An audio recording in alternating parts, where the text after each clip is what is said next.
Jembatan Kali Mamuju yang menjadi akses penghubung antar dua kampung menuju kota Kabupaten Mamuju terputus. Jembatan sepanjang 5 meter ini putus lantaran tidak mampu menahan derasnya air sungai. Aliran sungai di wilayah itu juga bertambah lebar, dari sebelumnya 5 meter kini menjadi 10 meter. Putusnya jembatan menyebabkan ribuan warga yang berada di Kali Mamuju tidak dapat melintas menggunakan kendaraan roda 2 dan roda 4. Untuk kembali ke rumah, warga terpaksa berjalan kaki menyeberangi sungai dengan ekstra hati-hati. Selain jembatan putus, banjir juga merobohkan pohon di sisi jembatan serta sejumlah tiang listrik.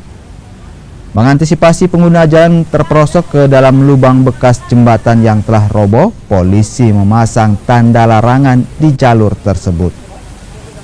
Ya, jadi perlu kami sampaikan bahwa tadi memang kami menerima laporan dari warga bahwa telah terjadi bencana. Terus setelah kami lakukan pengecekan, memang kita lihat sendiri di belakang adalah jembatan yang menghubungkan antara Kali Mamuju dan Sodo. Nah, kebetulan memang ini kita lihat sendiri mungkin karena derasnya air hujan sehingga menyebabkan jembatan terputus. Kalau kita lihat sendiri, ini mungkin sekitar 8 sampai 10 meter ini. Jadi memang dengan adanya kejadian ini, otomatis jalan yang menuju dari Kali Mamuju ke Sodo terputus.